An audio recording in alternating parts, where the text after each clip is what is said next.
2014年8月5日、オハイオ州ビーバークリークの警察に戦慄の911通報が入りました。この通報を受け、武装した複数の警官たちがすぐにビーバークリークのウォルマートに急行しました。この事件により、警官ショーン・ウィリアムズと通報者は、生涯にわたって無実の男性の命を奪った重荷を背負うことになりました。被害者であるジョン・クロフォードは、元恋人のリー・ユ・ジョンソンとの間に2人の子供を持つ父親であり、当時タシャ・トーマスという女性と交際していました。事件当日、タシャがウォルマートの駐車場で待っている間、クロフォードはウォルマートの店内へと入りました。彼は元恋人と電話で話しながら店内を歩いている最中、梱包されていない Bb ガンを手に取り買い物を続けていました。その時、店内にいた客のロナルド・リッチーが911に電話をかけ、クロフォードが銃を他の客に向けていると通報しました。Beaver Creek 911, where's your emergency? I'm at the Beaver Creek Walmart. There's a gentleman walking around with a gun in the store. Is he got it pulled out? Yeah, he's like pointing at people. What does he look like? He's a black male, probably about 6 foot tall. Okay. What's he wearing? Blue shirt, blue pants.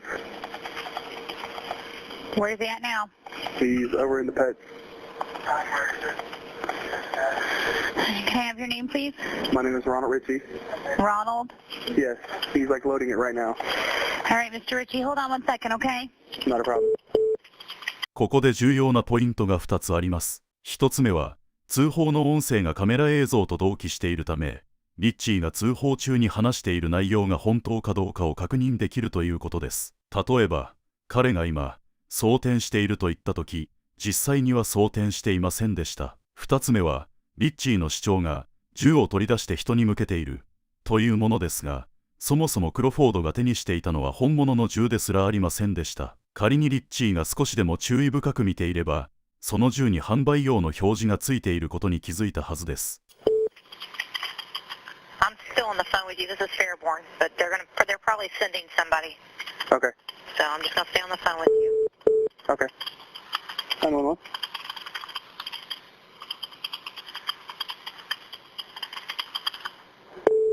What's he doing now? He looks like he's just trying to load it. He's just trying to load it? Yeah. Confirmed. Okay. He's still in the pets area? Yeah. Okay. What's he loading it with? Do you see? I have no idea. I'm not getting that close to Okay, him. that's fine. Has he got people that he's pointing it around now? I can't tell if there's anybody he's pointing it at right now, but it looks like he's like any of things. Okay. I'm just going to keep you on the phone until they get back on there, okay? You're fine.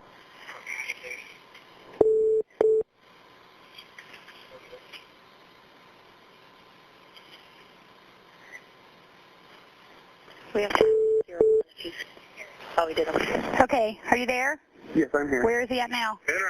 He's still in the pets section. Just looks like I don't know what he's trying to do. He's just like pointing at 46 I'm still being around. 2023. This is Fairborn. I'm still on line. Do you guys need any help? Pointing into people. Affirmative 90, he's in the pet section. Beaver Creek? Yes. It's Fairborn. Do you guys need any help that way? Not yet. Okay. Thank you. Staying on the line. I let my sergeant know just in case. Thank you. You're welcome. Uh-huh. Okay, sir, tell me what's going on now. I don't know what he's just like looking around, waving it back and forth. Okay. Sir, what type of gun is it? Is it a shotgun or is it a handgun? It looks like a rifle. What color is it? Black. The black white rifle? Yeah. All right, you said you saw him load it? He looks like he was trying to load it. I don't know.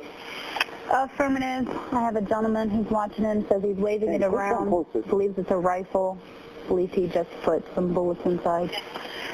この音声には、リッチーとオペレーター、そしてオペレーター側の無線のやり取りが含まれていますが、特筆すべきは、リッチーが一度も、弾を装填した、とは言っていないという点です。リッチーが実際に述べたのは、銃を装填しようとしているように見えた、という曖昧な表現でした。しかし、オペレーターはこれを誤って解釈し、無線で、弾を装填したばかりだ、と報告しました。この報告は事実に基づいておらず、この事件における重大なミスの一つとなってしまいました。I have an officer there. You have an officer here. I also have another officer on He's in scene. the back corner of Pets right now. White male, black male? They're advising Black. he's in the black corner of Pets.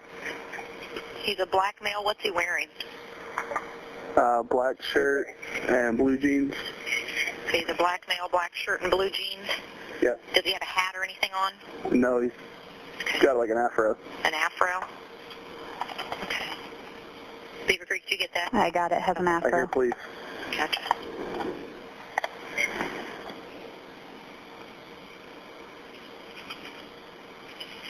What's your name again, sir? My name is Ronald Ritchie. He just pointed at like 2 children. Okay, I do have officers there, so stay on the line with me, okay? Not a problem. 9637. 2025.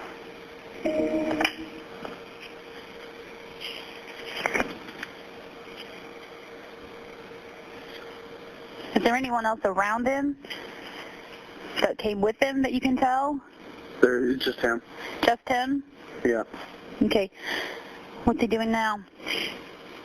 He's just waving it around still. You On said his he phone. He's on pointed his at a phone couple waving around. kids. Right. Okay, is there kids around him then? Not anymore. Okay.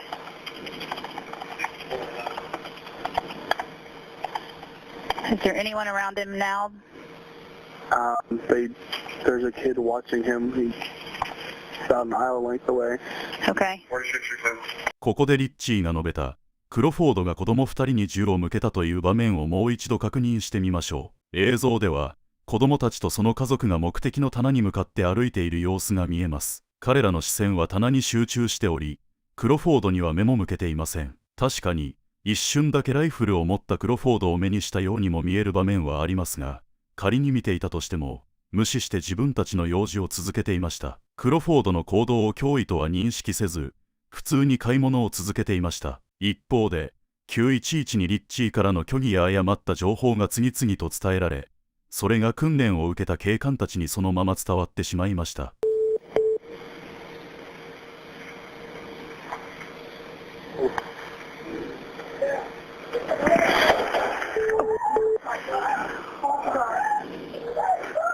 Sir, what's going on? Gunshots in the store. 90, which corner of the store? Police officers are here. They're on the scene. All right. I just had any shots fired. Start an ambulance. You're clear. 2027. 警官が到着してからの映像は、展開があまりにも早く、衝撃的でした。警官が、地面に伏せろ、と最初の警告を発してから、発砲までにかかった時間に注目しながら映像を確認してみてください。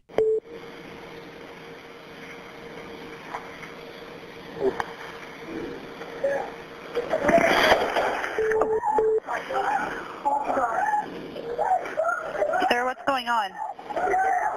Gunshots in the store. 90, which corner of the store? Police officers are here. They're on the scene. 地面に伏せろ、という最初の警告から発砲までの時間はほんの一瞬で、クロフォードには伏せる間も与えられませんでした。さらに悪いことに、警官は2発発砲していました。この一連の出来事は、警官たちがその場での衝動的な判断をどのように優先させたのかを明らかにしています。幸いにも、リッチーの通話音声記録とカメラ映像がこの出来事の詳細を捉えており、何が起きたのかを検証するための重要な手がかりとなりました。リッチーの通報は、その信頼性の低さと無責任さを物語っています。しかし、彼がこの後に発言する内容を聞けば、その通報がいかに信頼性がなく、無能だったかがさらに明らかになります。Sir, I'm going to stay on the phone with you, okay? Yeah. The only contact 47 for you. Okay. You went in. All right. Who's down? Officers coming toward me. Okay. Well, I don't know. 76, you're clear. 2027. Okay. Sir, I'm going to put you... He's running. Are you kidding me? Is he running? Where's he going? He's down. Never mind. He's down? Yeah, I heard he's running. リッチーは、すでに銃弾を2発撃たれていたクロフォードを、店内で銃声を聞いて逃げ惑う人々と混同していたようです。この証言は、彼の証言の信頼性の低さを如実に物語っています。クロフォードはその後、デイトンのマイアミバレー病院で死亡が確認されました。しかし、悲劇はそれだけでは終わりません。この事件にはもう一人の犠牲者がいました。その日の別の映像には、白い服を着たアンジェラ・ウィリアムズの姿が映っています。彼女はペット用品の通路を一別し、そこで2人の警官が交戦しようとしている様子を目にしました。次の瞬間、最初の銃声が響き渡り、その音に驚いた彼女は、別の通路にいる娘のもとへ急いで向かいました。アンジェラは娘を連れて出口に向かって全力で走りましたが、突然その場で倒れてしまいました。他の心配した買い物客たちが助けを呼ぼうとする中、彼女の娘は母親が倒れる瞬間を目の当たりにしました。結果として、アンジェラは心臓発作を起こし、その場で命を落としました。虚偽の通報によって不要な混乱を引き起こしたロナルド・リッチー、そして警官ショーン・ウィリアムズの発砲により、2人の命が奪われました。この事件には、ショーン・ウィリアムズだけでなく、デビッド・ダル高巡査部長も関与していました。彼はショーンと共に現場に入り、クロフォードに対峙したもう一人の警官でした。リッチーが行った虚偽または誤解を招く内容の通報が、事件を引き起こした直接的な要因とみなされ、彼はオハイオ州捜査局による取り調べに呼ばれることとなりました。Tyler, there's a report that somebody says that he may have pulled the gun out of the toy section and took it out of packaging or something to that extent. And I didn't see the firearm. Okay, that's nothing, that never came from you? No. Okay. From what I saw was he had the gun open at the whole time. Yeah. I didn't see an orange tip on it or anything like that, so I didn't look like it was fake. Yeah. And I wasn't going to take the risk that it was fake to Right. confront him about it. Yeah. And right now, for all intents and purposes, you're under the belief it was a real gun. Yeah. Okay. And whether it was or not, it's not my issue. Right on. I hear you. You're dumb enough to point any kind of weapon at a police officer, you get what's coming to you. どんな種類の武器でも警官に向けるなんて馬鹿げたことをすれば、その報いを受けることになるんだ、とリッチーは発言しましたが、クロフォードが一体いつ銃を向けたと思っているのでしょうか。リッチーの主張は、根拠のない先入観や思い込みに基づいており、その理屈は非常に浅はかです。彼の理屈がいかに浅はかであるか、そして彼の話がどのように破綻していくかを見ていきましょう。At one point, there's a family that goes across with two young children, I'd say probably 5 years old, and he muzzle checked both of them. So that kind of concerned me right there. So, Okay. that A couple of kids came up on him and he muzzle checked them. Was that the only time that he seemed to encounter anybody else? Was there anybody else that you saw that engaged him or had contact with him? it didn't look as if he was pointing it at him. It just kind of where he's swinging it around Yeah. and flashing the muzzle toward the children. Okay. But I know accidental discharge can go, Yeah. No. So- Yeah. and especially how he's holding by the trigger grip. So Okay. I Pretty don't much. take a chance. Was he holding by that the whole time? Yeah. Did he look to be doing anything else while you were encountering him, or? He was on the phone with somebody, laughing and just, I don't know what was going on there. Okay. Like I said, I wasn't trying to get too close. Yeah. You said you thought he was loading the gun. You said it sounded like he was loading the gun. It sounded like clicking. Did it look Yeah. like he was? Could you see him, and you putting the sound together with visual, or you just thought it heard like he was loading it? It sounded like he was like Okay. that, but there was like he was messing with it. It was just kept clicking, Okay. and like the sound to me like loading rounds in a magazine. But I didn't actually see him take out a magazine or anything like that. But I did see him actually cock the weapon at one point. Okay. Male and two kids walk by, Mm-hmm. and then after that, this female and her two kids show up. Right. Which two kids were you referring to when you said that you thought you muzzle checked them? The first set. Okay. So, I mean, it was just like a wave around, but even still. yeah. 気づいたでしょうか。リッチーは最初、子供たちに銃口を向けた、と言っていたのに、最終的には、ただ振り回していただけ、と話を変えています。自分のストーリーを成立させるために、ここまで自己中心的になれるのは驚きです。まるで、現実をその場の都合に合わせて編集し直しているかのようです。しかし、映像はそんなリッチーの言葉を完全に否定しています。事実として示されているのは、子供たちはクロフォードに目もくれず、自分たちの用事に集中していたという現実です。リッチーの出来事の解釈の間違いが元凶で、2人の尊い命が奪われてしまいましたが、彼にはどんな結果が待っているのでしょうか。その結果については、ここの動画の最後に触れることになりますので、ぜひ最後までご覧ください。捜査官は次に、クロフォードを射殺した警官ショーン・ウィリアムズを取り調べに呼びました。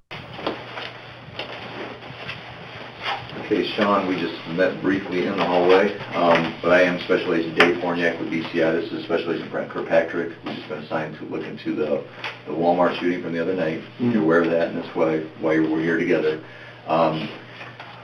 We've already talked with Sergeant Darko, and I explained the same thing to you that we did with him, and I've spoken with Mr. Pop about this next step as well.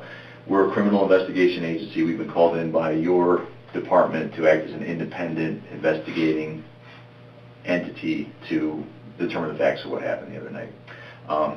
As a part of that, due to the unfortunate death of the subject, there is, as a potential for this criminal investigation, we always, as a matter of protocol, read Miranda rights to people in your position as being one of the officers that was involved. Okay, so we do it for a couple of reasons. One is this is not an internal investigation. It's a criminal investigation, but not necessarily pointed at anything right now. We are going to read you this and ask you to sign it. Do you have any issue with doing that? No. Okay. And are you here voluntarily? Yes. Okay. You realize you're free to go from our standpoint if you want to go?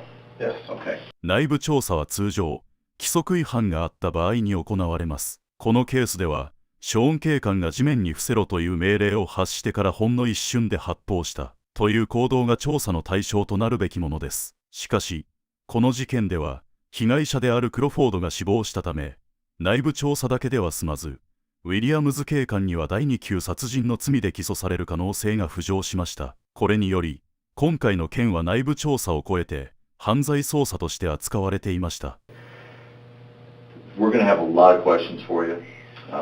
Trying to do a thorough investigation and we're just here to gather the facts. Like I said, we don't make determinations about what occurred. We gather the facts from all types of sources, you being a primary source of the information we're going to have, and we present that to the prosecutor's office for their review. That's the way it is. Any of this goes, I don't know if you've been involved in these types of things before, we'll get to that as well. What we would like to start, if it's good with you, is, again, we're going back to the Tuesday the 5th, the evening at Walmart.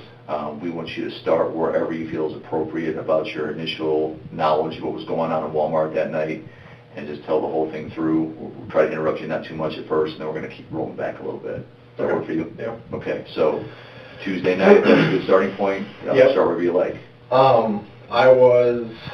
That particular evening, I was doing paperwork behind Walmart when the tone dropped on the radio. But, because you were already there before you got a call. You were at the Walmart. Correct. Why'd you happen to be there? I had just taken a crash report at the BW3s right across the way, and sometimes I go behind Walmart because nobody usually goes back there just to kind of sit and do paperwork, and Okay. Don't usually get bothered back there. Good enough. Sorry to interrupt. Go ahead. That's okay. So the tone drops on my radio signaling an emergency from dispatch, and they dispatched 2 units. I forget which units exactly they were. They just dropped the tone and stated 2 units on the radio. Then they kind of hesitated on the radio, so I didn't know exactly what was going on at first. So I brought up my computer, brought up the call screen, double-clicked the call, and saw that it was at 3360 Pentagon. And I'm like, okay, I'm right here. Mm-hmm. So I just immediately started heading towards around the side towards BP, towards the front of Walmart, and that's when dispatch started giving, started explaining what the call was about. Mm-hmm. They dispatched 2 units and stated that there was a subject with a gun inside Walmart. They stated that he was waving the gun around, that he was pointing it at people, and that it was a rifle-type weapon, Mm-hmm. and that he was loading it. At the time of the dispatch, he was loading it, is what dispatch said.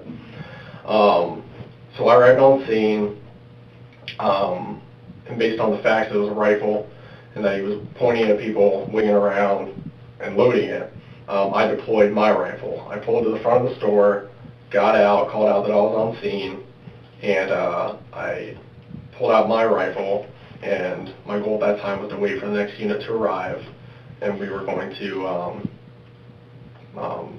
go in, basically. As I waited for him to get ready, dispatch said that the caller still had an eye on him, and that was in the pet section. And then I confirmed with dispatch before we went in. I confirmed with him. I asked if he was in fact pointing the rifle at people, and they confirmed yes that he was pointing the rifle at people. So, based on everything we knew at that time, Sergeant and I were just going to go straight to the suspect.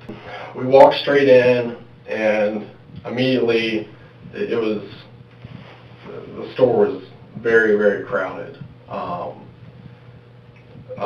As we made our way towards the pet area, I mean, there were families everywhere, kids walking around. There's people all over the place crowding the main drag. So we reach the pet area, which I think is like 3 or 4 aisles in the far southwest corner of the store.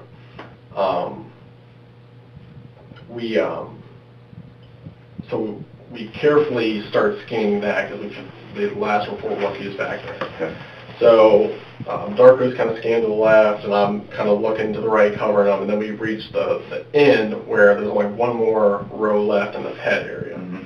So based on the witnesses, there's a good chance, I thought that he was there to the left. At that point, I kind of told Darko, because there's a long hall to the right as well, so if Darko would have made that left turn to the final row, he would have been exposed all the way to the end of the store to the right. Mm-hmm. So I told him I was going to cover him to the right while he scanned to the left. So he scanned to the left, and I kind of briefly glanced to the right, and as soon as I glanced to the right, I heard him yell, "Drop your weapon, drop your weapon," in like a repeated manner. Mm-hmm. So as soon as he said that, I swung around to his right and kind of cleared him so I could see what he was looking at, talking to us, so we were kind of side by side. Mm-hmm. And as soon as I turned around and looked down the hall, or towards the end of the pet area, I saw a black male holding, what immediately popped out at me was a rifle. I saw a rifle in hand. And I could see the silhouette of a magazine, and it looked like a rifle. So as Sergeant Darko commanded him to drop the weapon, he did not do so.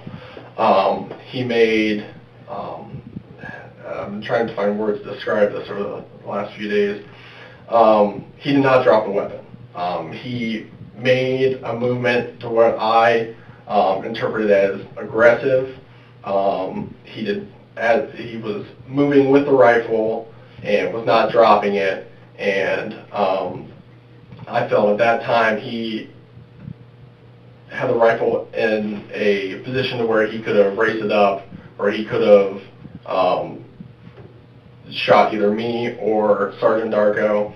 And I also felt that if he were to escape around the end and make way to the rest of the store, that all the families and the kids were in immediate risk as well. So at that point, when he didn't drop the weapon and he started making movements with it, I felt that my life was at risk. I felt that Sergeant Darko's life was at risk. And I felt that all the families that we passed walking into the store, and the children, I thought they were all at risk as well. Due to all those circumstances, and with him failing to obey Sergeant Darko's command, I fired 2 shots at center mass at the subject.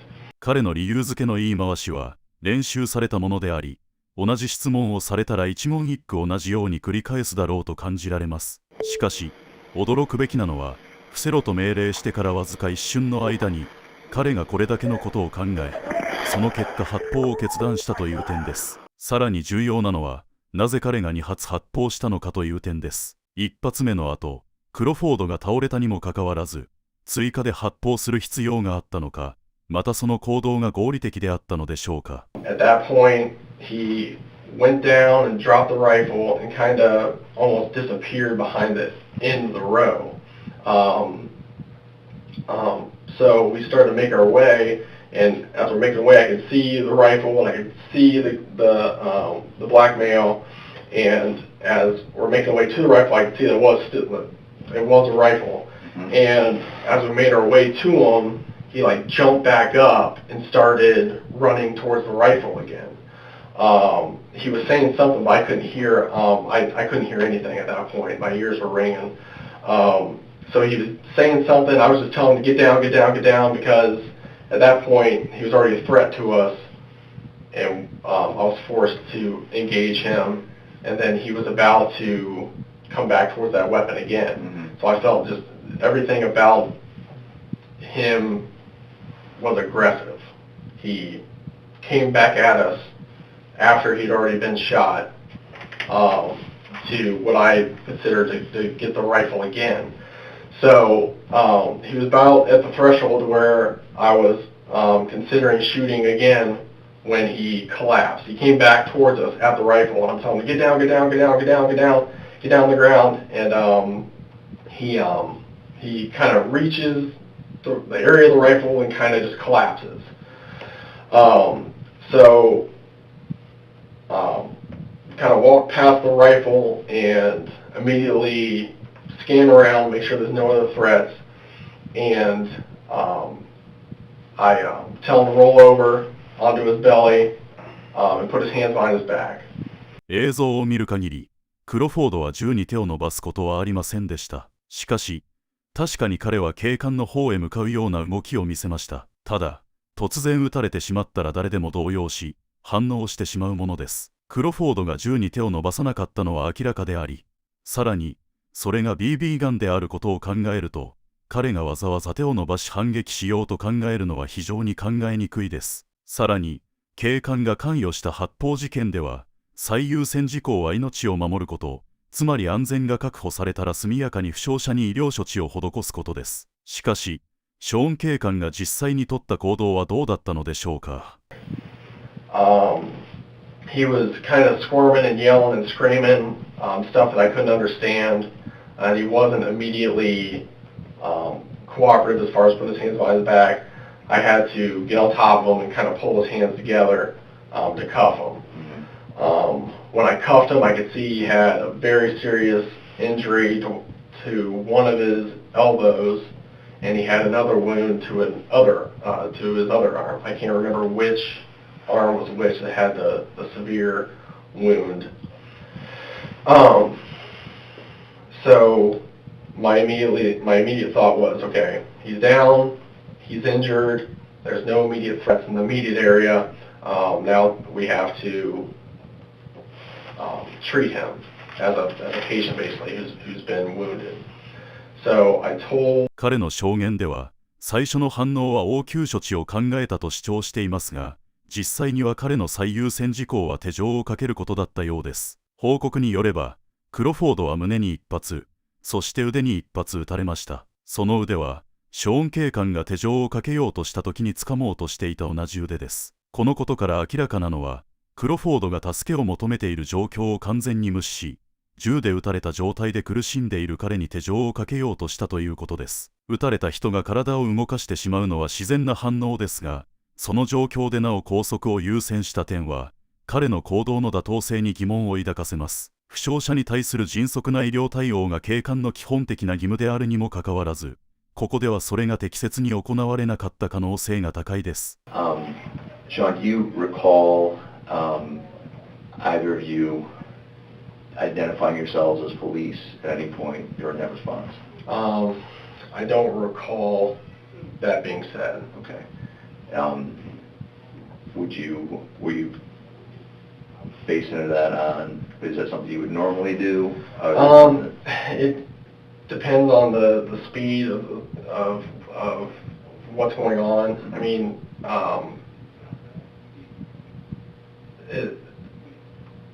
when we reach the end, if you're talking about the final when we confronted him. Wherever you want to start. When we confronted the suspect, he was already giving, my sergeant was already giving commands to him, and that's what kind of drew my attention back to him. So he was giving commands, and I didn't have time really to say anything myself to him before I shot. You recalled Darko, if we're up to the point where we're at the subject, you recall Darko saying, drop your weapon, is that correct? Mm-hmm. Okay. Did you say something further to the suspect after that, or before that? I did not. On that, are you qualified on the weapon that you fired that night? Yes. Okay, what is this specific weapon? It is an AR-15 rifle. Mm-hmm. It is not issued by the police department. Mm-hmm. It was my personal rifle. Okay. We are allowed to carry our personal rifles Mm-hmm. as long as they're an AR-15 style Mm-hmm. rifle, and as long as our weapons instructors check them Mm-hmm. for safety, Mhm. and that we qualify with them. And once we do all that, then we have to get the weapon approved by the chief, Mhm. and he'll sign off on it, and then we're allowed to carry them. At some point chose to, that is your weapon of choice that night. Mhm. Give us the reasoning for that. You already touched on it a little bit, but go through that again. The reason I grabbed the rifle was that, from what we knew, the suspect had a rifle, Mhm. and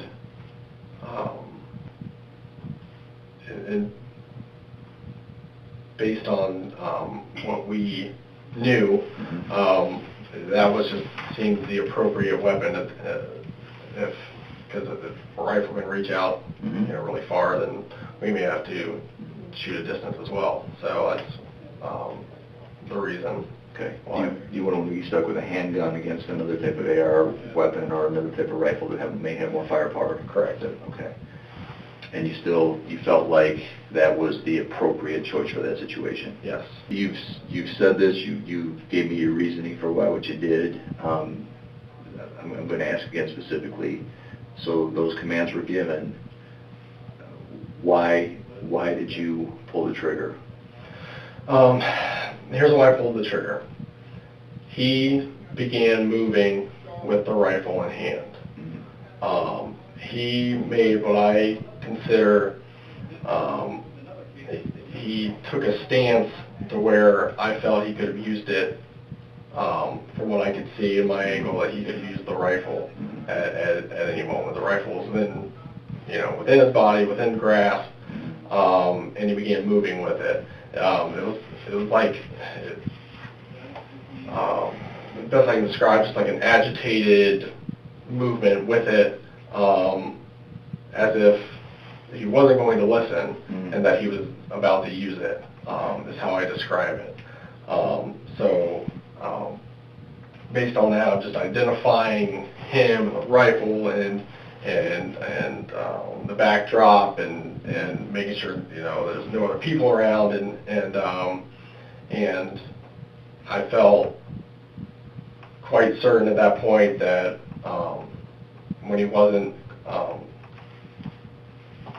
listening to us, that he was going to harm people with that rifle. ショーン警官の主張はリッチーの通報と同じくらい理不尽です。さらに調査官が通報の音声とカメラ映像を同期させた動画を彼に見せた後でも、彼は攻撃的な姿勢やその理由について意見を変えませんでした。これまでリッチーとウィリアムズの取り調べについて見てきましたが、これらの取り調べはまるでインタビューのようで、調査官は状況を理解しつつも特に厳しい追及はしていませんでした。しかしここから状況が一変します。発砲事件の後、クロフォードの恋人であるタシャ・トーマスが警察署に連行され、取り調べを受けました。タシャは事件当時、ウォルマートの駐車場で車の中で待っていました。銃声を聞いた彼女は泣き叫び、何が起きたのかを知りたがりました。Give me just a second. I'll give you a chance to calm down for a second, and then I need to talk to you about what happened tonight, okay? I don't know.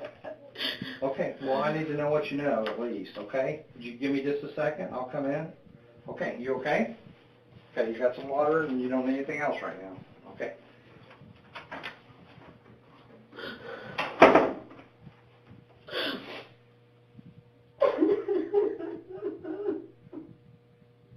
捜査官たちは他社にオルマートにクロフォードがいた理由や彼が手にしていたライフルについて話を聞くために他社を取り調べました。この時点で捜査官たちはクロフォードが死亡したことを伝えずに取り調べを開始しました。他社が警察に連行されたのは発砲直後であり、クロフォードが無事だったのかどうかを確認する時間が全く与えられませんでした。捜査官がこれらの事実を伏せたまま彼女を追及し、情報を引き出そうとした様子は、この事件を最後まで胸くそ悪いものにしました。また、取り調べでは、クロフォードが持っていた Bb ガンの銃に関して他社に深く問いただしていますが、その銃は店で売られていた Bb ガンであるにもかかわらず、なぜ捜査官がその銃について他社を問い詰めているのかは大きな疑問です。He had a bag, a grocery bag. I think it was from maybe Adidas or somewhere. It was a white bag, and it had his clothes in it. I seen clothes in it. I don't know what else was in it. I seen clothes in it. Had a white bag. Yeah. What was it, paper or what kind of? Plastic, white. White plastic bag? Are we talking Like grocery bag. like a grocery bag? Yeah. And what else do you have? His body. Huh? Just his body, nothing Did he else. have a coat on? Like I said, I haven't seen him. No. Okay. Did he have a weapon? No, nothing I know of. Now I want to be very clear, okay? That man got a weapon at some point, I understand, okay? Mm-hmm. That man produced that weapon. Mm-hmm. That man had the weapon when you picked him up, you had it in your car or something. You understand that we're investigating a serious incident. You lied to me, and you might be on your way to jail. So I want to be very clear about this. I swear to God. I swear to God. Oh my goodness, I have a job and a family on everything I love.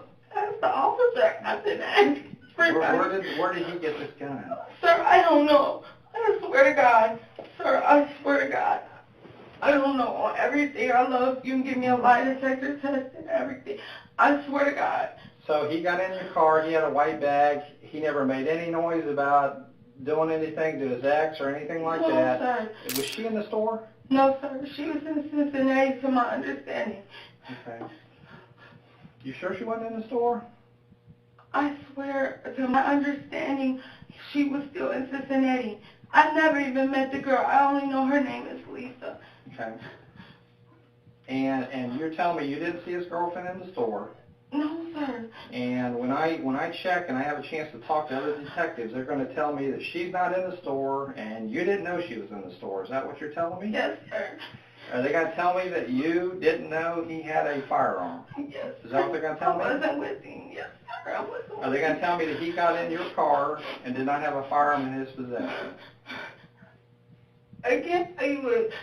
Listen, I want to be very clear with you that I you're have not a playing job games here, okay? And I have a serious incident to investigate. I understand. And as I understand it, that man had his hand on a gun at some point. I don't know all the details. I'm going to find out. Right. But my first step is to talk to you, and you were with him. You were with him just moments before this happened.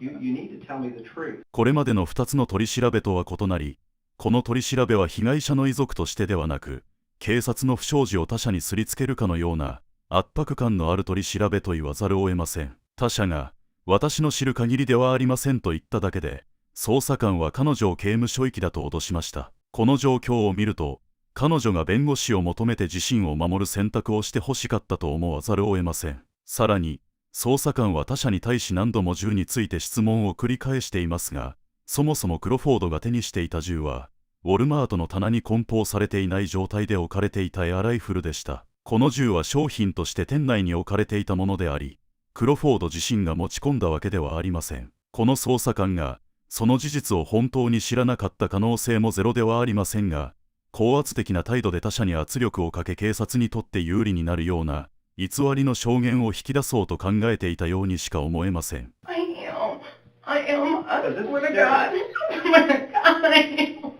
swear to God. Oh, my dead brother is great, I swear to you. I'm cooperating everything because I don't know. Did he ever make a comment that he was going to go shoot her or anything like that?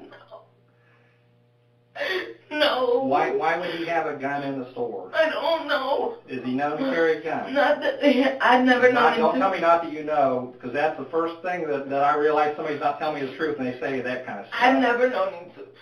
Did he ever make a comment to carry a gun? No. Be truthful with me. Honestly, no. I just spent the night at his house with his mom. He's living at his mother's house at that address I just give you. Mm-hmm. And ask his mom. They should be at the hospital by now. His mom and His mom wasn't with him. You were. That's why you're here. Well, no, I'm just saying. Okay. Last night. Okay. I want to know what you know, and you are very close to this man, and that's why you know what's going on, and you need to be truthful with me, because this might be your last chance. I'm not going to take another statement to let you recant it.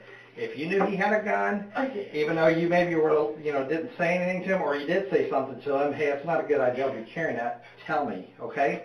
Sir, I swear to God, I didn't know. I swear to God, I'm looking dead in your eyes.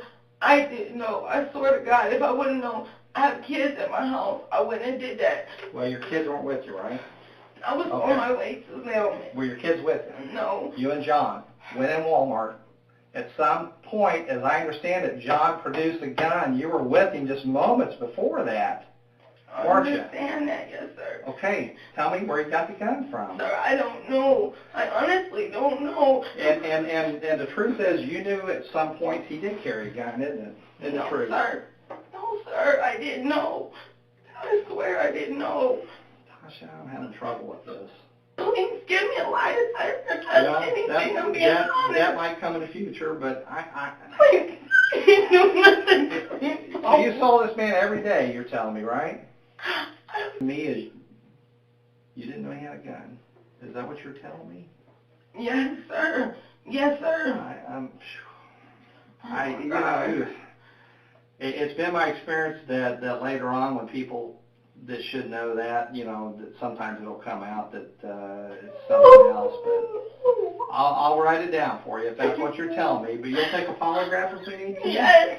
Okay, that might Take be it right necessary. now. I don't need to do it right now. I mean, I'm just saying. Are you under the influence of anything? No. Been drinking? No. Drugs? No. See, I know your eyes are kind of messed up looking, and you seem a little lethargic at times, but I don't know if it's because you're upset or not. I just want to make sure what's going on. The only medicine I took today was my medicine early this morning, and it's called Atipex, and I haven't took anything since. You got a prescription for that? Yes, sir. Okay. I'm going to get a statement form from you, for you.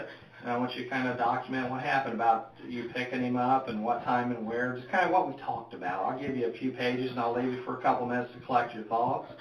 And if your statement to me, listen to me, if your statement to me is you didn't know he had a gun and that's the truth, that's what I want you to put down. Yes, But I'm going to be very clear that later on if I find out otherwise, you could have a problem. So tell me now if you're not telling me the truth. I'm telling you the truth. I'm telling you the truth. Did he go in that Walmart to cause anybody harm? Not that I know of, sir. I'm telling you the truth. Did he make that kind of comment to you? No, sir. No, sir. Well, your statement to me should have been, not that I know of it, should have been, no, we went in to buy s'mores. It shouldn't. So why, that concerns me a little bit too. Did he know his ex-wife was in the store? Was she in there? I don't know. You sure about that? I don't know if she was in there. I'm going to find out. I don't know all the details. That's why I'm asking you. That's fine. Make sure you're truthful with me. Yes, sir. Okay. Let me get that statement form. I'll let you calm down a minute, get started on that. If I have a few more questions, I'm going to come back in, but I'm going to give you a couple minutes alone. You okay then? Okay. 取り調べの初期に、他者は過去に薬物使用で逮捕され、少年院で時間を過ごしたことがあると述べていました。そのため、捜査官が薬物の影響を受けているのではないかと指摘し、彼女を追い詰めようとしたのは、彼女の過去を利用した意図的な戦術だったと考えられます。また、他者が自ら嘘発見器テストの実施を申し出た際、捜査官はこう答えました。今それをする必要はない。もし彼が本当に彼女が嘘をついていると確信していたなら、テストを即座に提案していたはずです。しかし、そうしなかった理由は、心の奥では彼女が真実を話していると知っていたからでしょう。しかし、その真実は、警官たちの行動を擁護するためのシナリオに適合しないものでした。だからこそ、彼は彼女を脅し、プレッシャーをかけ続け、すべての情報を引き出すまで強引な取り調べを続けました。そして、彼女から得られるものをすべて得た後になって、ようやくクロフォードが死亡したという悲しい事実を伝えるのです。この取り調べの方法は、彼女の過去を利用し、心理的圧力をかけることで、彼女を無実の状況でも不利な立場に追い込もうとする意図が見え隠れしています。また、彼が真実を知りながらも、それをねじ曲げようとする姿勢は、この取り調べの公正性に疑問を投げかけるものです。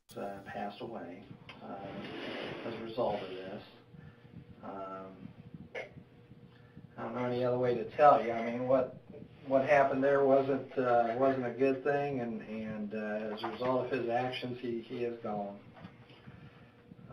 You sure you don't want your mom back here? Okay.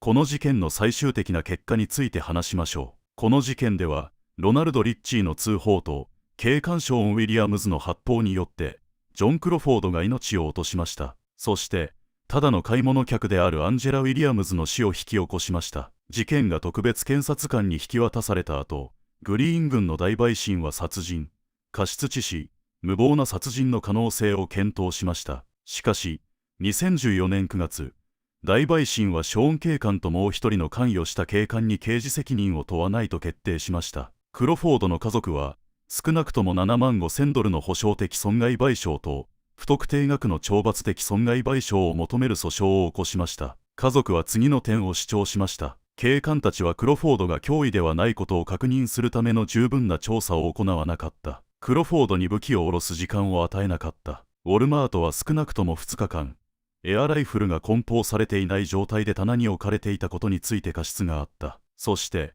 幸いにも、クロフォード家と市の間で170万ドルの和解が成立し、一部の警察政策の変更が行われました。しかし、でたらめな通報をしたロナルド・リッチーや、無実の黒人男性を殺害し、それを正当化しようとした警官たちは、何の責任も負うことなくこの事件を終えました。ショーン警官は刑事責任を問われることはなく、行動を見直すような処分も受けることはなく、その後すぐに職務に復帰しました。さらに、取り調べで他者を脅し、精神的に追い詰めた捜査官も、責任を追及されることはなく、無罪放免となりました。この一連の対応は、正義が果たされなかったことを痛感させるものであり、多くの人々にとって深い失望を与える結末となりました。この事件は、虚偽通報や過剰反応、偏見に基づく警察の行動がいかに深刻な悲劇を招くかを示し、同時に責任が曖昧なまま放置される現実に疑問を投げかけています。